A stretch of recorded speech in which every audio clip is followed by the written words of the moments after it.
Chinmay Bhai. First of all, let me congratulate you, Pragnesh Bhai, and your entire team for organizing this webinar on this important topic. I would also like to thank Dr. Bedi Saab for really elaborately putting forth the issues in a very comprehensive but systematic manner. And our friend Dr. Murthy from the Telemedicine Society of India. Let us hope that now, as I'm speaking from Shirdi, let us hope that the government of India, Health Ministry, and the National Medical Commission, the accept whatever things are there to be changed. As Dr. Bedi has already gone into the details, I would just like to present an overview that how you should look at this and what are the gross fallacies in this. Firstly, you should understand that there is no application of mind by the National Medical Commission in preparing this draft.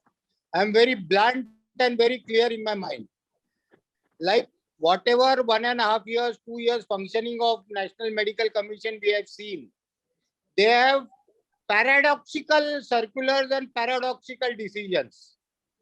Decisions which are affecting not only the life of practicing doctors, but even young medicos. And the most recent example is because of their bad policies, more than 2,000 postgraduate seats are going to go vacant this year. And ultimately, this is going to affect the healthcare delivery system of this entire country. Coming to this specific point of discussion about the proposed draft for the Code of Ethics. Firstly, it is a cut-paste job. Without, again, I will repeat, without any application of mind. And I very sincerely and with all my conviction use this sentence that they have not applied their mind. To give you a parallel example and also which is very relevant, because whatever physicians pledge is mentioned in this draft is based on WMA, World Medical Association's physicians pledge, which is going on. If you will see, the mother repository of all the code of ethics of various countries is the International Code of Medical Ethics, which was first envisaged in 1949 in Geneva.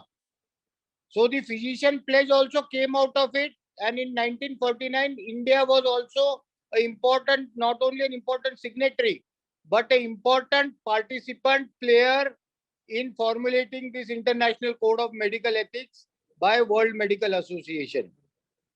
In subsequent last 72 years, this Code of Medical Ethics very rightfully has undergone several changes. The latest being in 2017 in the Chicago World Medical Association General Assembly. Ethics being a dynamic organism, it always is evolving and changing. Continuous revisions are needed. And coming to my original point, that now last 2 years, since 2018, World Medical Association is in the process of revising the International Code of Medical Ethics. And let me inform this August gathering that since last 3 years, we are continuously holding regional meetings, meetings with ethics professors, meeting with patients' rights groups, meeting with medico-legal experts, meeting with legal luminaries, so as to have a very, very comprehensive and important document as a revised ISO-ME draft. Currently, just last month, last 15 days, I was participating and I was given the talk of ethics in telemedicine. Why I am telling this, that NMC in all its wisdom took just 3 months to prepare this draft and are giving only 1 month without active consultations with any of the stakeholders, thinking that they know everything and they are gods. That is my basic objection. If such an important piece of legislation or rules are to be devised, the National Medical Commission should have actively consulted with all the stakeholders, which is totally lacking, and hence the basic content of this draft has to be shoddy, has to be shallow, has to be full of inconsistencies without taking into consideration how it is going to affect not only the physician's profession but also the healthcare delivery system, thereby affecting millions and millions of poor patients. First of all code of medical ethics or regulatory codes are to be bare minimum necessities. You don't have 44 pages delivering only regarding telemedicine.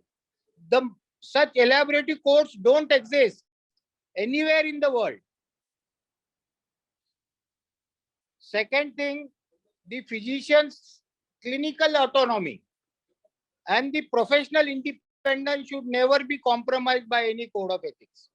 That is the basis of this profession. All the regulations should be proportionate and facilitative. They should never be burdensome. They should never assume that physicians are criminals.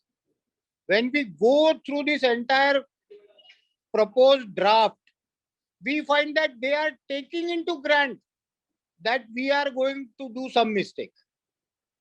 This should never assume that we are wrong and we are going to commit a wrong. This draft regulation totally on one side speaks elaborately on what are the duties and responsibilities of the physician. But it does not include anything about the rights of responsibilities of the patients.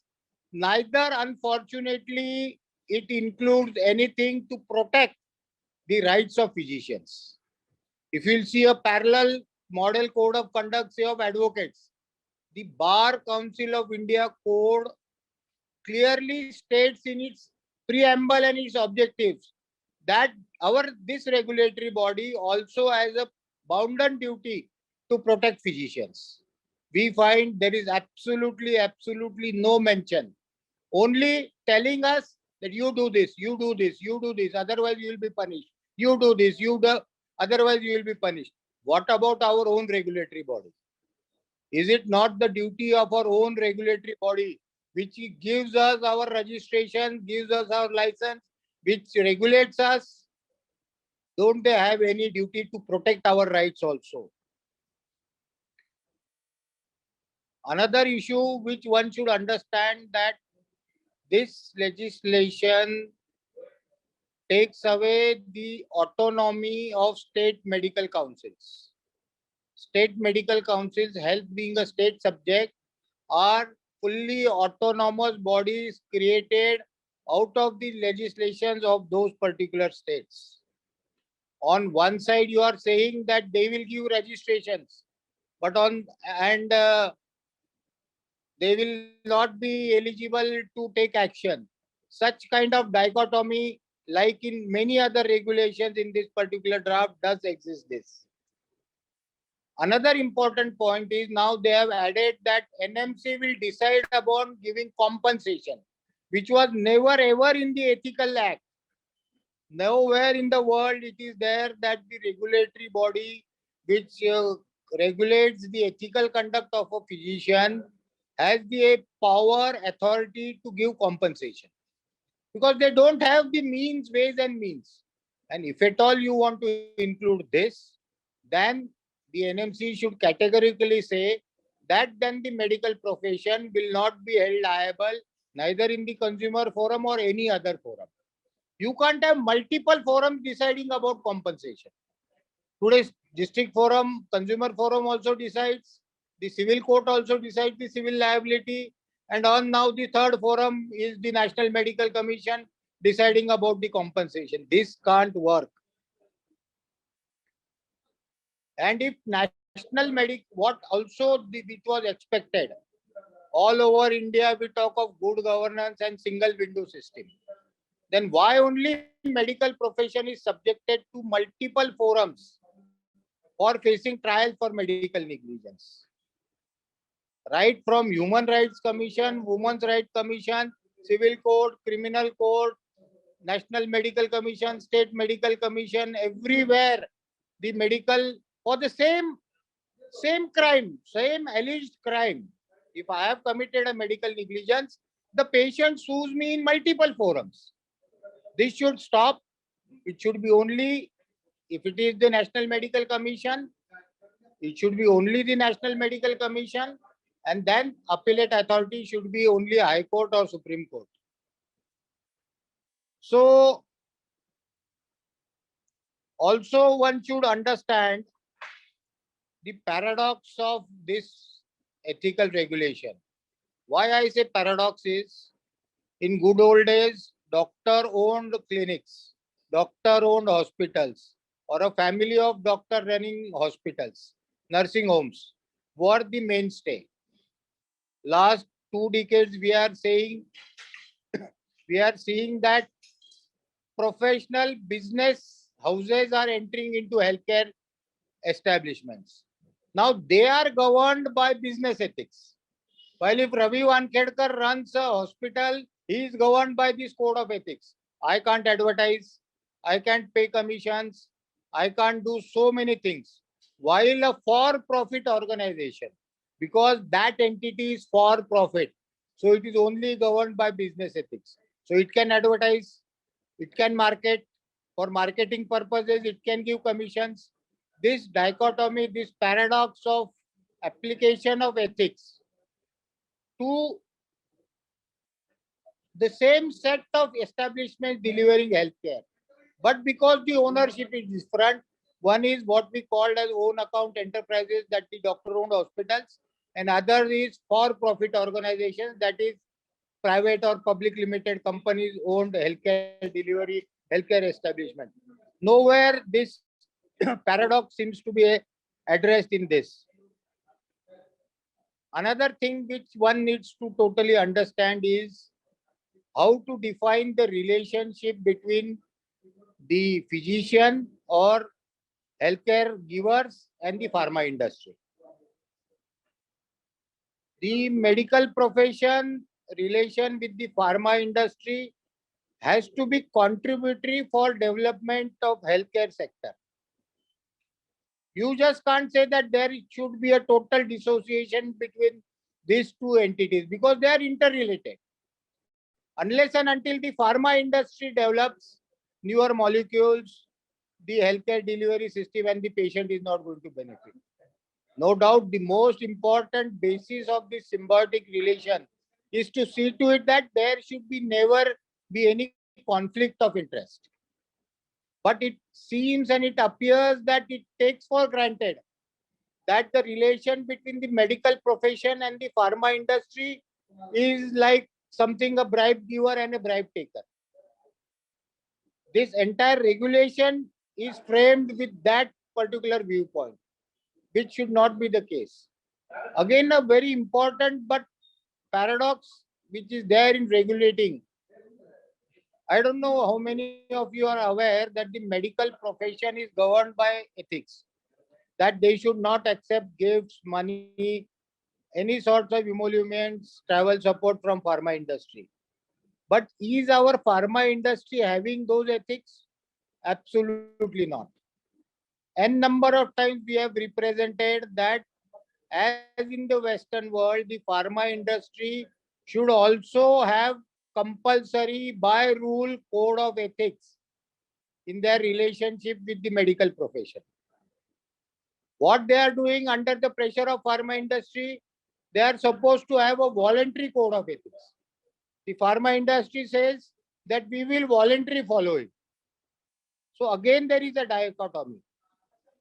Everywhere the bribe giver and the bribe taker both are punished. Here we find that only the bribe taker is punished. If you are following or trying to ape or copy the Western model, then take the good things from them also. Say a Merck in US is fined $12 billion just because they gave some inducements to the physicians. So this dichotomy also should be addressed. Generic medicines, it has been IMA's long-standing demand. One country, one drug, one price. Why the government is not forcing the pharma industry to see to it that they manufacture a drug with one price across the board? Why this thing about generic medicine? We have seen in this COVID period. So many vaccine developers with various names came out. Why then it was permitted? You are taking away the physician's autonomy to prescribe a drug and giving it in the hands of chemist. This can't be tolerated. This will not be tolerated. Violations should not be in general. They should be well defined. The objective should be to avoid gray areas, to avoid giving sweeping powers to the regulator.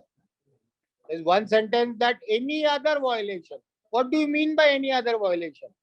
Why this personal bias is allowed?